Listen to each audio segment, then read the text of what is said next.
Okay, all right. The date, October 18th, 1925. The time, well, it wasn't Monday Night Football, I can tell you that much. Probably 12 o'clock, 1 o'clock in the afternoon, somewhere around there. The teams, the Frankford Yellow Jackets at the New York Football Giants. And the place, the Polo Grounds. The Giants were home. Their first official home game. Now, they had played, actually, grand total, up to this, before this, grand total 4 games. Oh, where are we at here? Nope, that's not it. Yeah, Papa, I got 27,000 tabs open there. All right, fine. There we go. All right. So they played 4 games. Everyone was on the road. I also kind of believe is that they also tried to start their season on the road was because they were using up they were sharing the Polo Grounds with the New York baseball Giants. And I guess instead of going in there and chewing up the field, I think is my guesstimation. So they started on the road. So September 27th of 1925, they basically kind of played in Newark, right? Against the Newark Red Jackets. It was basically kind of like a scrimmage. One of the players that was on the Giants, he got apparently, I think I read it correctly, like 12 guys, and they kind of scrimmaged the Giants. It wound up being a full football game, but the Giants won 3-0. It was against the Newark Red Jackets, and I don't know where they came up with the name at or whatever, but I think that was they didn't play after that. I don't think Newark, the Red Jackets, I think they played the one game and I guess that was it. So it just seemed like it was kind of more or less like a scrimmage of anything. But it was a game. It was in North Jersey, kind of right around where the Giants play at now. But back then in 1925, the Giants were actually in New York.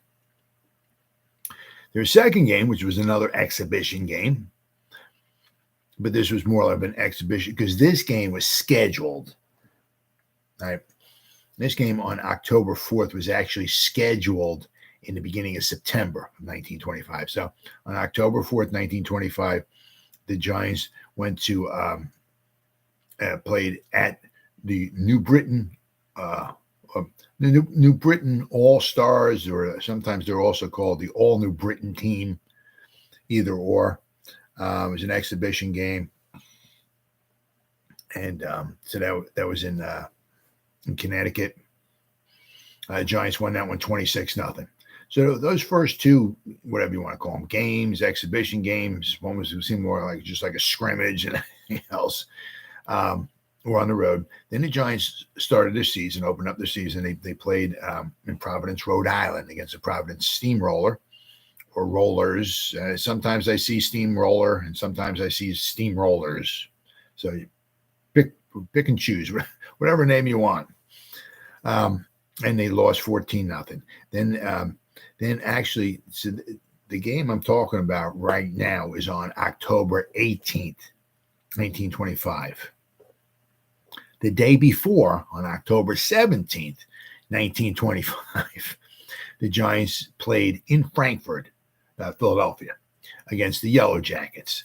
So basically it was and during the 1925 season, the Frankford Yellow Jackets did this 6 times. They played Saturday and Sunday. They played 20 games. Actually, Frankford Yellow Jackets actually played 22 games. They had 2 exhibition games.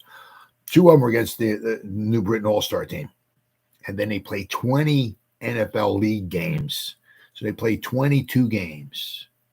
And I said 6 times they played on Saturday and Sunday. So the guys nowadays, I mean, it is what it is. But I mean, the guys nowadays, I don't want to play Sunday and Thursday. And, well, these guys played back-to-back days. And not only they played back-to-back days, some of these guys are making like $100 a game, 75, maybe even less. Some of the better ones were making maybe a couple $100 a game, but a lot of them made like $50 to $100 a game. But not only they played back-to-back games, but the guys who played actually had to play both offense and defense. Not like it is today. They got the nickel package coming in. They got the dime package coming in. They rotating defensive linemen. Somebody's out there for 5 plays. Come on out, take a breather, have some Kool-Aid on the sideline. We'll bring somebody in there. Let you catch your breath. I mean, here, if you came off the field here, you were either dead or you weren't ever going back in, right? So you stayed on the field. These guys really got banged up. Not that some guys don't get banged up today, but these guys gave it their alls. But so because the Frankford Yellow Jackets in Philadelphia, or actually Pennsylvania, they had the blue law, or the blue laws, which prevented or prohibited, shall we say, certain activities from going on Sunday. So Frankford, which included sporting events. So Frankford on Saturday had to have their home games, and a lot of times they would play like a home and home, or whatever. So right here on Saturday, October 17th, the Giants played in Frankfurt. Sunday, October 18th, Frankfurt went and played at the Polo Grounds, and that's the game we're talking about here right now. The October 18th game, 1925, Frankfurt Yellow Jackets at the New York Football Giants. I said let's see, the Yellow Jackets wind up 13-7 out of their 20 games. They wind up in 6th position in the NFL. Guy Chamberlain was their coach.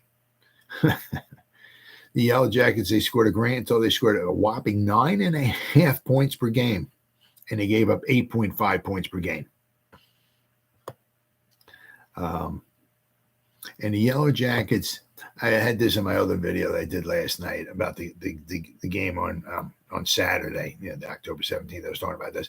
The Yellow Jackets disbanded after the 1931 season. And a lot of it was due to basically poor attendance. The Great Depression, I'm sure, didn't help at all. And, a lot of the teams. It's not like the way it is nowadays, obviously, with TV rights and all this stuff and everything. And the NFL gives everybody here's a couple $100 million for you, and you get a couple $100 million, and you get a couple $100 million, or whatever it is, and you get a couple $100. It wasn't like that back then. You had to schedule games. You had to hope you get enough attendance to break even, or even maybe make some money. And I know the Giants had some great difficulty, especially in his 1925 season, losing money. So attendance was not very good at all. So, that's another one of the reasons why, Frankfurt, they just played a lot of games, right? They just try to get the attendance up, and they just try to make as much money as they possibly could just to survive. But they disbanded after the 1931 season.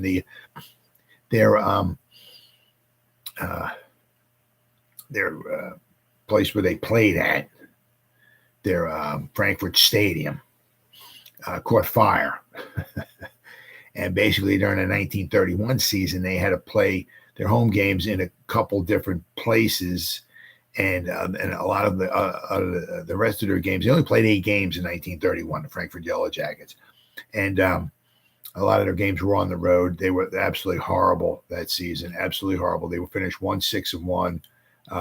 And basically they had to disband, and they gave their team back to the league. So in 1932, the NFL, they started looking for a team to be in the Philadelphia area, and lo and behold, starting in 1933, the Philadelphia Eagles came into existence. Some people seem to think that the Frankfurt Yellow Jackets kind of just like became the Philadelphia Eagles. That's not the case. The Frankfurt Yellow Jackets after 1931 were no mas. And then 1933, the Eagles I think there was one player, if I read correctly, one player from the Frankfurt Yellow Jackets that actually played with the 1933 Philadelphia Eagles. But so I mean, the Frankford Yellow Jackets were 13-7. That's nothing super spectacular. Back then, it was the best team, the best winning percentage, and the Chicago Cardinals in 1925 had the best overall winning percentage. They were 11-2-1. They had a winning percentage of 846. So I mean, Frankford Yellow Jackets. Actually, they were right behind the Giants. The Giants wound up at 5th. The Giants had a winning percentage of 667. Frankford Yellow Jackets were 650. But I mean, back then, whoever wound up winning from 1920 to 1932 was what team had the best winning percentage. Whatever at the end of the season, whatever team had the best winning percentage, not who had. Because here they had 13 wins. Frankfurt had the most wins out of every team. They also played 20 games. But they also, with all the losses they had, they dropped their winning percentage way down. However, the Chicago Cardinals were 11-2-1. Now, the ties didn't count back then. So basically, they were 11-2. They beat the Pottsville Maroons. And now this is another long story, which I can go into, but that's for another video. The Pottsville Maroons were 10-2. But so the Chicago Cardinals with a record of 11-2 had the best winning percentage at 846. Pottsville Maroons with a record of 10-2 were 833. So the Chicago Cardinals in 1925 were the champions. Now in 1926, the Frankfurt Yellow Jackets had the best winning percentage. And then in 1927, the Giants won it. The Providence Steamroller in 1928. And then the Packers won. The Packers were the first three-peaters. 29, 30, and 31. But so I mean, the Frankfurt Yellow Jackets were a decent team. This year they beat the Giants 2 times actually, because they beat the Giants 5-3 on Saturday, October 17th, and then they beat them 14-0 in the Giants' first ever home game at the Polo Grounds. The Giants lost 14-0. So I got a couple of articles here to go over, which explains the game, what happened in the game and everything. There was two touchdowns got scored. They both were scored in the first half.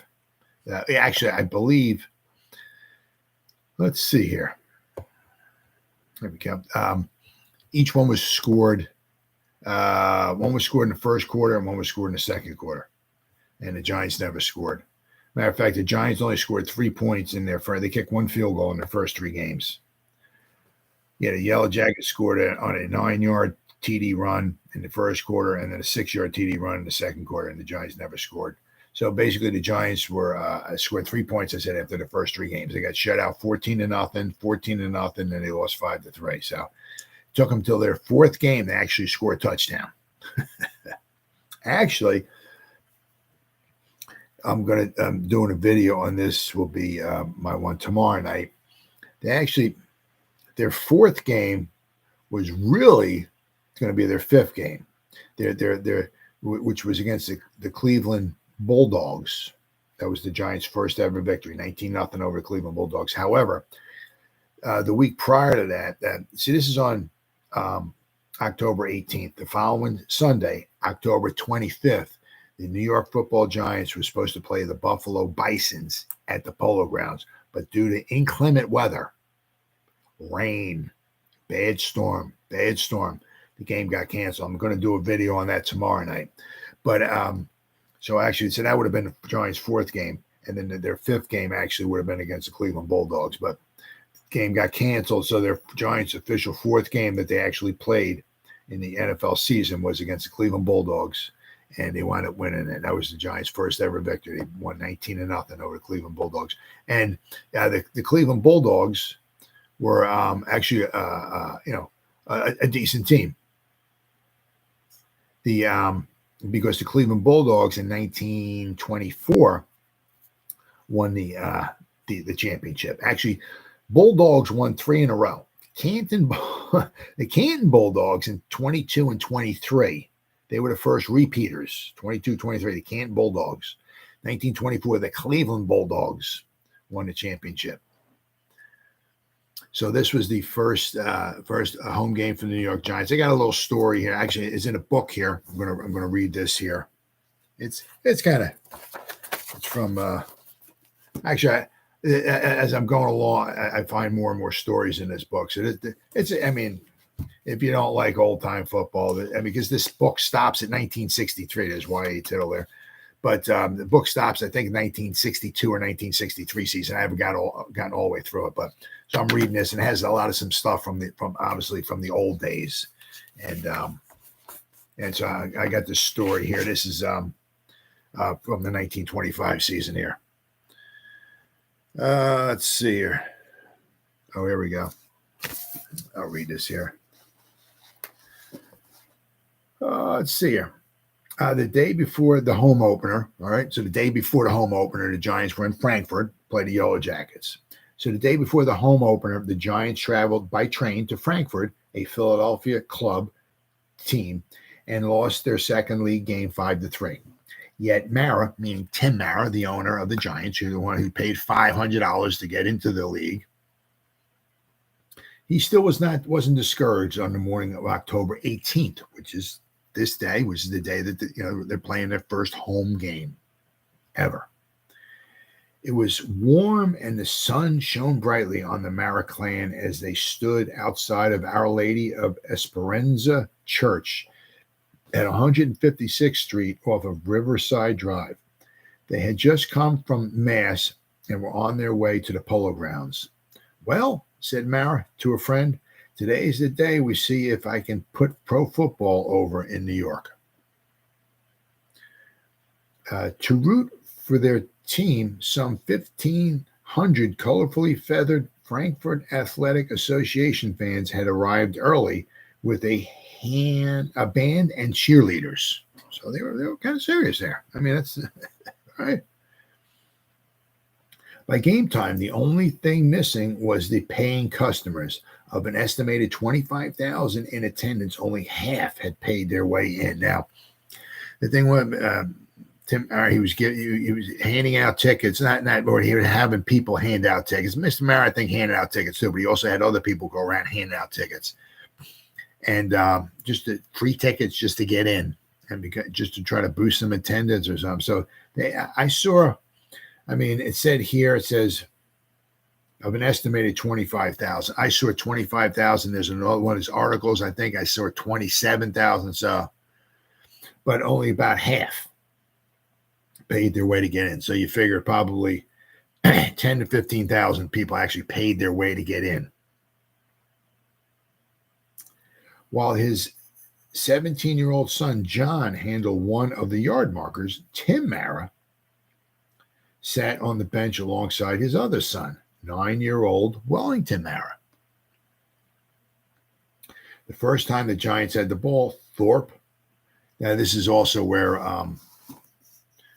this will also be Jim Thorpe's final game with the New York Football Giants. He only played 3 games with the Giants. Then his career wasn't over. He still played with other teams, but his career with the Giants came to an end this day. Let's see. Tim Mara was on the bench alongside his other son, 9-year-old Wellington. The first time the Giants had the ball, Jim Thorpe stumbled off tackle for a short gain. Mara was delighted. Grinning, he turned to Bill Abbott, his publicity man, and said, "Now, isn't that the greatest run you've ever seen?" But except for one drive late in the fourth quarter when McBride completed 7 of 9 short passes, the Giants never really threatened and lost the opener 14-0. Jim Thorpe, couldn't even play his required 30 minutes. After stumbling unsuccessfully for a loose ball in the second quarter, Thorpe, his left leg encased in a heavy brace, limped to the sidelines and pitched forward onto a tarpaulin next to the Giants bench. Thoroughly exhausted, at 37, I think he was 38. He was born in 1887, so May of 1887, I think it was. So 1925, he's 38 years old. So at 38 years old, he played his final minute as a Giant. So he got injured. But then this is funny. Only something like this can happen back then. This ain't happening nowadays. I can assure you that. Mrs. Mara, who was more disturbed about a cold Wellington had caught. Little Wellington Mara caught a cold. And caught, then she was about the attendance or the defeat. A bright, vivacious woman, she immediately came up with a novel solution. The Giants bench placed on the south side of the field was in the chilling shade from the second quarter on, while the visiting team's bench remained bathed in sun. Only back then could this happen. She told Pop, or Tim Mara, to switch the benches, says Wellington Mara. It was either you switch the benches, meaning you put the Giants on the sunny, Giants bench on the sunny side and the visitors on the other side where it was chilly, or leave me home. So she said, you either switch the sides or you can just leave me home. So Pop switched the benches, and they've stayed that switched ever since.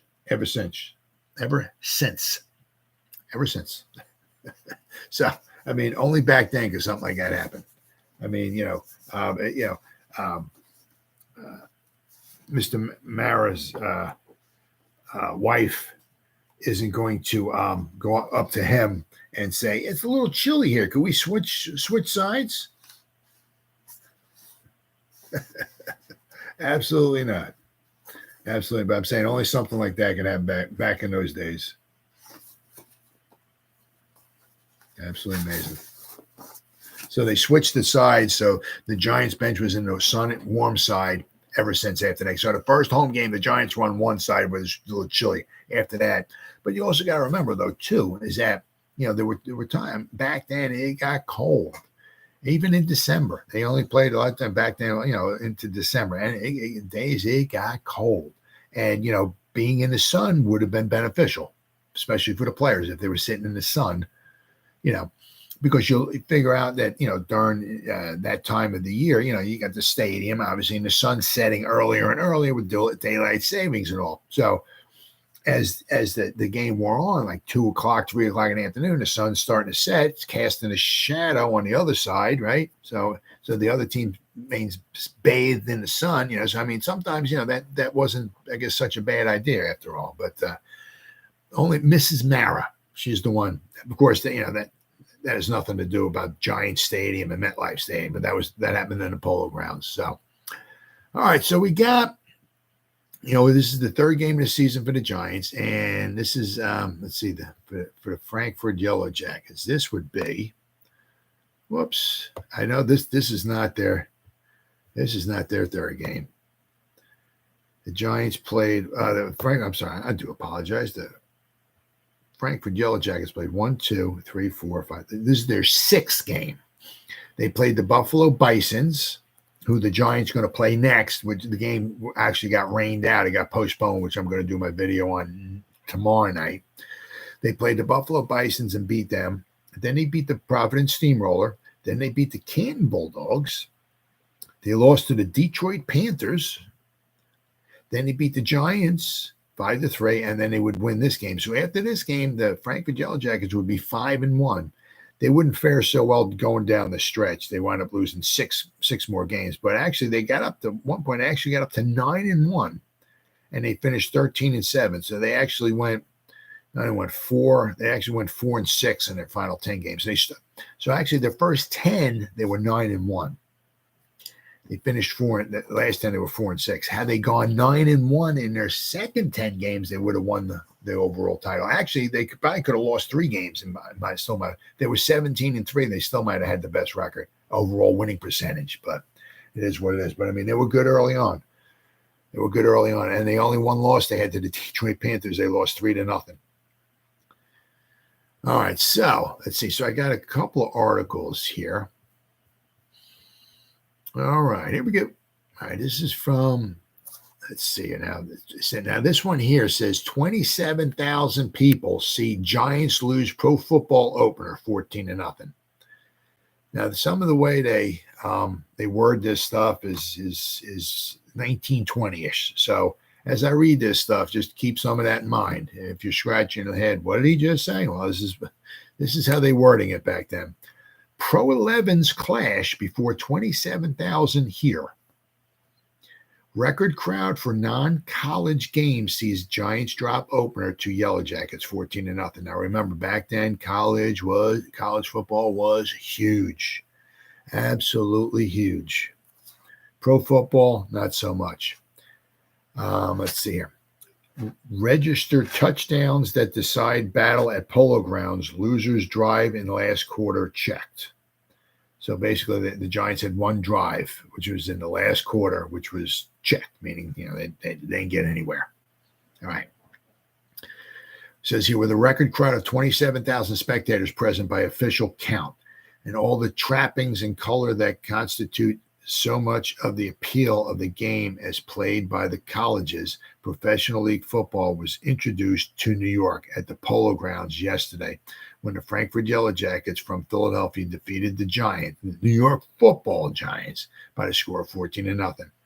Never before has so large a gathering attended a professional game. 27,000. A lot of empty seats. Even the championship contest of the famous Canton Bulldogs failed to attract such numbers. The proceedings at the Polo Grounds yesterday were a far cry from the games that were played there several years ago by Charlie Brickley's 11, when a mere handful of fans was on hand. 1,500 loyal rooters who came up with the invading team, meaning the Frankford Yellow Jackets, all of them wearing yellow feathers in their hats, organized as a cheering unit with 4 leaders to bring out their best vocal efforts. Frankfurt Post 211 of the American Legion sent its championship bugle corps of soldiers and sailors along to enliven the game further, and there was all the noise, enthusiasm, and martial strains with which college games are identified. Aha! Cheers' great aerial attack. The visitors not only outplayed the New Yorkers, but they also had far the best of the cheering. There was no organized encouragement offered the local 11 from the stands. So basically, there's nothing. They're just like kind of like sitting there. They didn't know what to do. Oh boy! But in the final quarter, when the Giants opened up an aerial attack that carried them 80 yards up the field, thousands of voices urged them on to score a touchdown. The crowd had found itself, and the home team had become an institution to be supported with all the fervor and rabidness with which undergraduates root for their alma mater. When the Giants lost the ball on an unsuccessful pass into the end zone after carrying it to the Frankfurt 8-yard line, a big groan went up from the stands.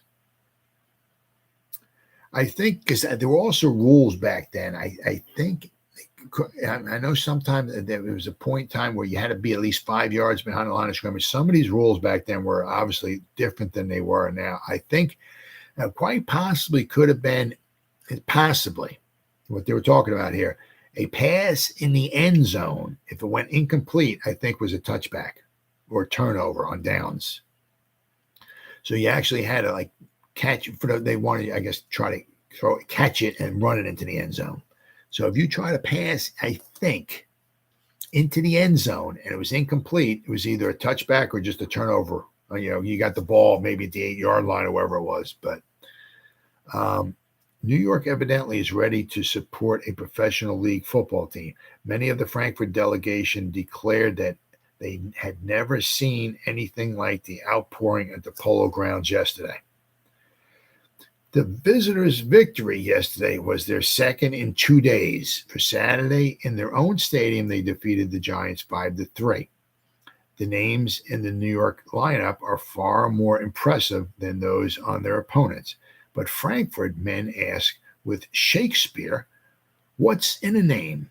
Not that they haven't some celebrities in their own lineup too, but not nearly so many former All-American stars as are on the local team. So, the Giants had a lot of good college football players, or had been college football players. The visitors showed better play in the line, and their offense was far more powerful.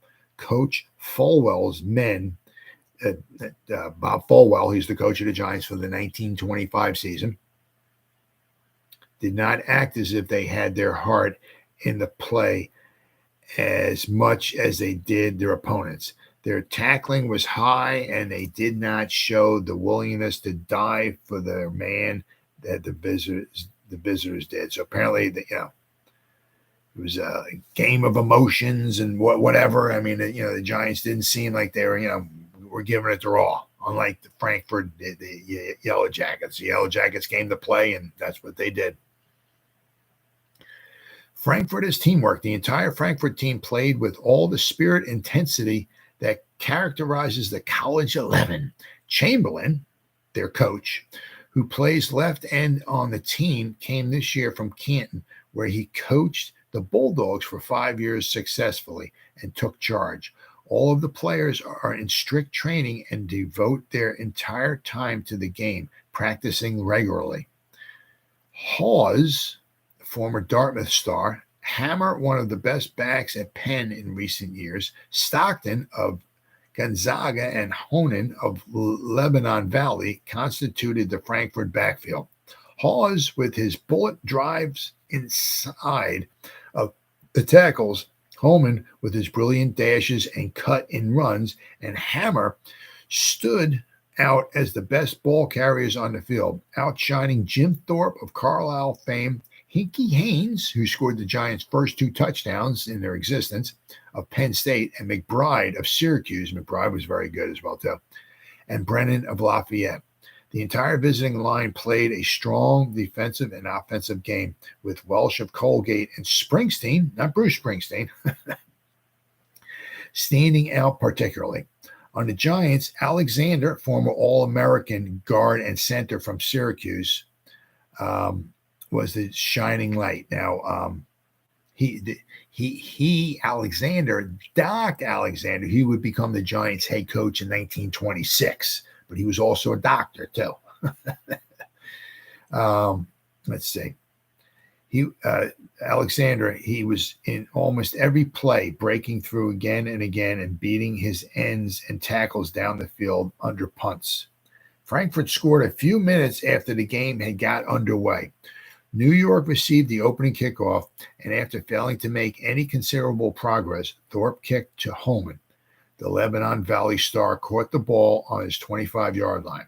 Sidestepping 2 tacklers, he made his way to the sideline and with a beautiful interference raced 55 yards to the New York Giants' 20-yard line. So basically the Giants, this is another special teams blunder. The Giants had 2 special teams blunder in their 14-0 loss to the Providence Steamroller.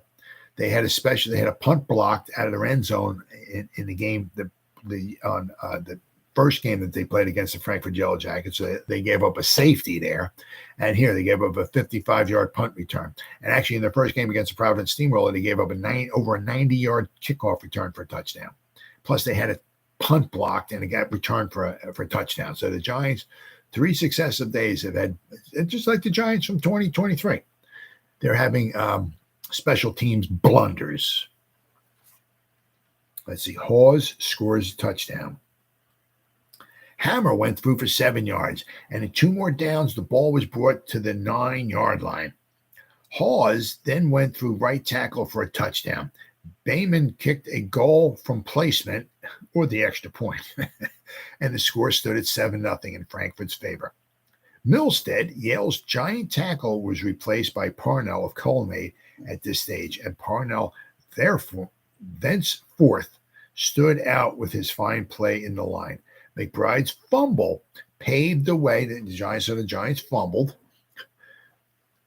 Paved the way for Frankfurt's second touchdown in the second period. Welsh scooped up the ball and raced 20 yards to New York's 17-yard line. So basically he fumbled it around the 37-yard line. He got picked up, run back to the 17-yard line where Frankfurt had the ball First and 10 at the Giants 17. Hawes got 6 yards through left tackle, and Hammer added 4 more for a first down. Hawes got 2 more, and on the next play, New York was penalized, the ball being placed on the 1-yard line. Hammer then, or it's either Hammer or Hamer, Hamer, maybe Hamer, because Hammer would be Hammer, so maybe Hamer. Hamer then went around left end for a touchdown. The ball was brought back, however, and Frankford was penalized 5 yards for starting before the ball was in motion. On the next play, Hamer again went around left end, throwing himself across the goal line as Jim Thorpe sought to pull him down by his jersey.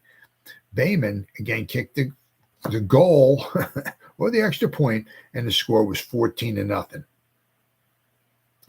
New York offensive gathered momentum in the third period, and 3 first downs were made in succession. McBride, featuring with his rushes and his passes to Bomar, former Vanderbilt All-American, and the Frankfurt defense tightened, and Thorpe attempted to drop the ball over from his own 48-yard mark. So basically, Jim Thorpe tried a 52-yard drop kick field goal. But ball over from his 48-yard mark, failing by a big margin. So whatever it wasn't even close. Whether it kicked it wide, short, whatever it was not even close. Frankfurt completed a 23-yard pass right after this, and Thorpe was replaced by Babe Frugone, former Syracuse star. So somewhere along the line, that's where that was when Thorpe was replaced by Babe Frugone. So that was probably might be the last play that Thorpe ever played for the New York Giants. The Giants line now stood up in fine fashion, and Frankfurt was compelled to kick. New York was unable to do anything with the ball and got rid of it. Hawes made a beautiful run of 38 yards, cutting in through the left tackle to New York's 20-yard line. He followed this dash up with a gain of 7 yards as the third period came to an end. Parnell smeared Holman, and on fourth down, Fitzke, who went in for Hamer, failed by inches to make first down. New York gained the ball on its own 12-yard line. So instead of, I guess, trying to drop kick for a field goal, they went for it to try to score a touchdown. So instead of extending the lead maybe to 17-0, which would have been 3 scores, I mean, they tried to go for a touchdown. But it is what it is. New York now opened up, and the air was filled with passes from the hand of McBride. His first one was to Bowman, gained 20 yards. His next one was to Jaffe, substitute for Nash at end, netting 5. And third to Bomar, gained 6 yards. They kept up this attack till the end, but it was futile. Next Sunday, the Giants played the Buffalo Bisons at the Polo Grounds, which no, they won't, because it's going to get rained out. And I'm going to do my video tomorrow on my video tomorrow will be on the Buffalo Bison game, which wound up getting postponed. So I'm going to do a video on that because I got a couple articles on that, but also some of the articles also talk about the bad weather that was going on. I don't know if it was a freaking hurricane or what it was, but there was some bad weather. Rain, lots of wind. I said, I could have, it's October. And October's still a hurricane. So maybe there was a hurricane went through. I said, I got some articles there I'm going to read tomorrow because that's possible. All right, so now we got this other article here. It says 25,000 see New York Giants lose 14-0. So one says 25,000 and the other article says 27,000. So take your pick. It was anywhere from 25,000 to 27,000 sort of Giants lose. All right, here we go. We got pros make bow here. Philly 11 victors.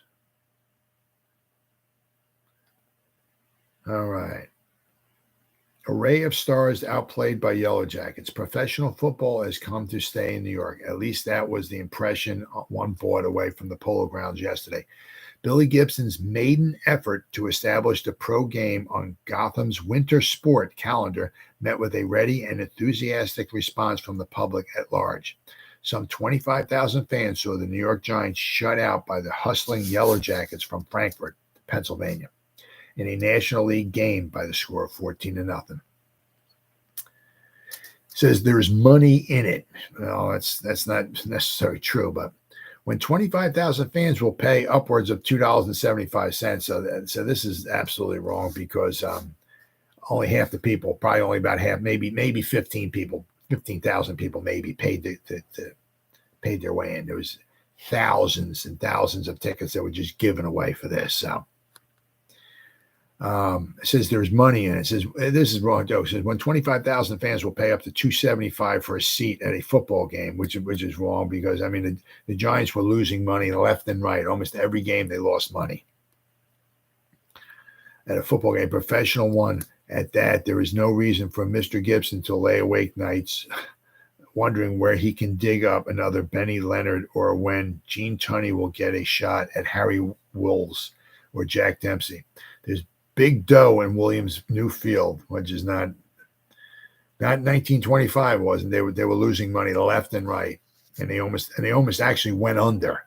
If it wasn't for the second to last game of the season where Red Grange and the Chicago Bears played in the Polo Grounds and the Bears won 19-7, if it wasn't for that one game, the Giants may not be in existence. Oh, that's another story for another game. That's the second to last game. So we got quite a few games to go before we get there. But 2 touchdowns, one in the first quarter by Johnny Hawes, former Dartmouth star, and the other in the second quarter by Tex Hamer.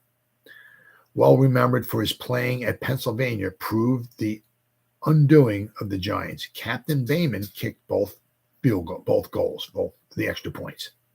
That alleged all-powerful Giant line composed of all-American selections crumpled like so many eggshells before the relentless attack of the Jackets.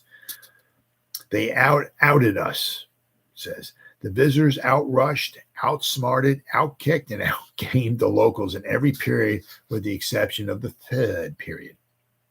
In that period, the Giants launched a heavy air attack which carried them within the shadow of the enemy goal on 3 different occasions, only to be thwarted by costly fumbles and a stern defense. So Giants had some 3 times of the enemy goal they got down there by fumbles and a stern defense.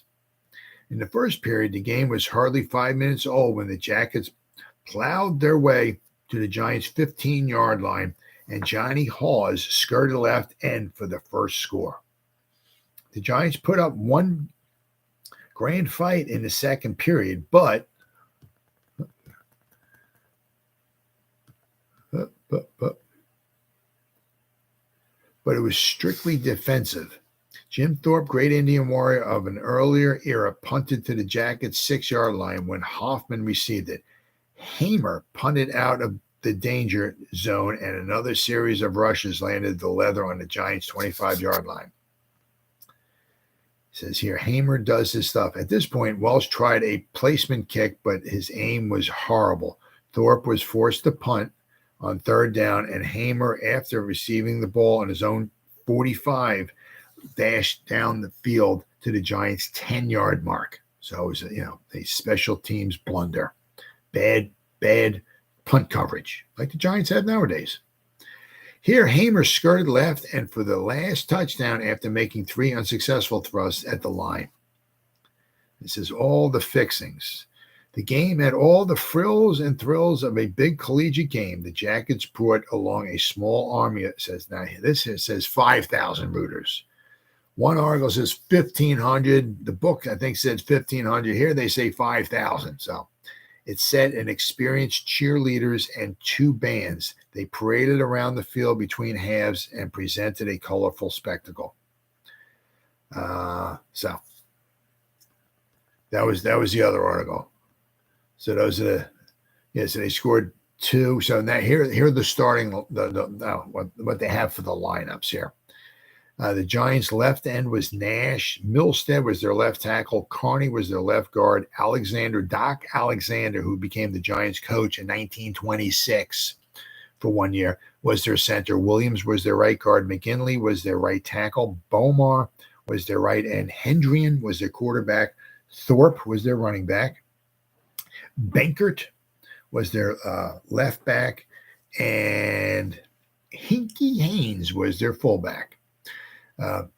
Philadelphia Yellow Jackets. Chamberlain was their left end. Bayman was their left tackle. Hoffman was their left guard. Springsteen, not Bruce Springsteen, but Springsteen. Wait, hold on a second. I want to see if I can figure this out here.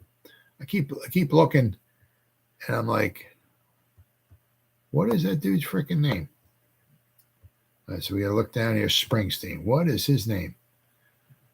Bill. Okay, it's not Bruce, but it was Bill Springsteen. He played busy. See, he played 18 out of their 20 games. So he was a busy lad. Bill Springsteen was their center. Welsh was the Yellow Jackets' right guard. Carton was their right tackle. Crowther was their right end. Hawes was their quarterback.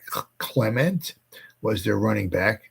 Their LB, I don't know, is that left back or is Sullivan, and FB, I guess would be fullback, would be Hamer.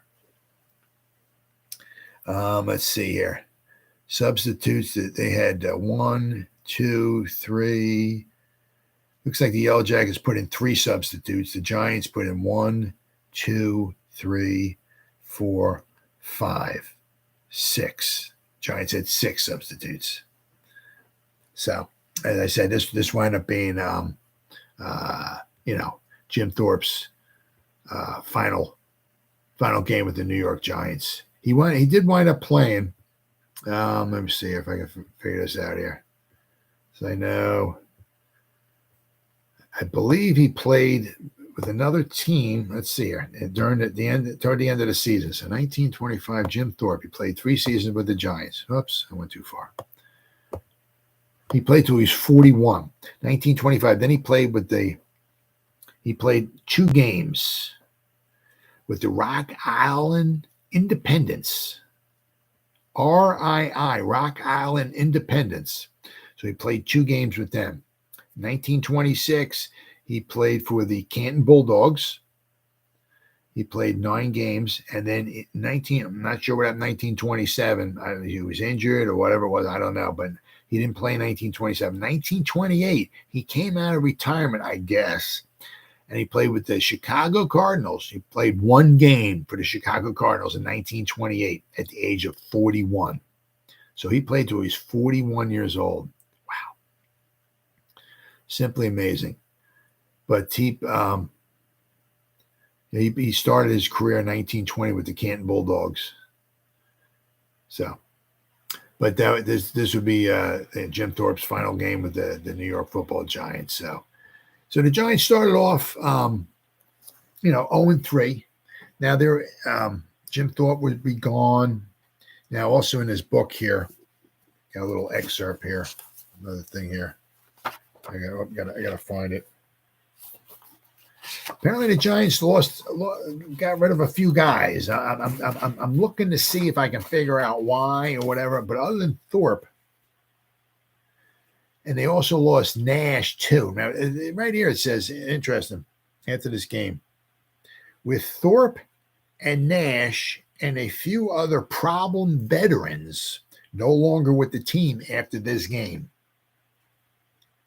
Coach Falwell began to make progress with his younger players, settling on a backfield and a quarterback.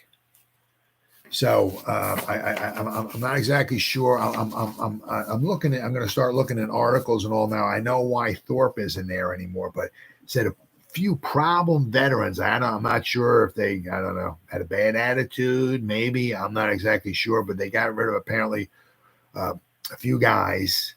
And Thorpe was 38. The guy Nash was, I think, 33. So they got rid of a few veterans. If I can find an article or so, it says something about why they got rid of them or whatever, I'm going to share that. But so they got rid of a few guys after this game, and things really started changing because the Giants played a grand total of 12 games. They lost their first 3, so they're 0-3.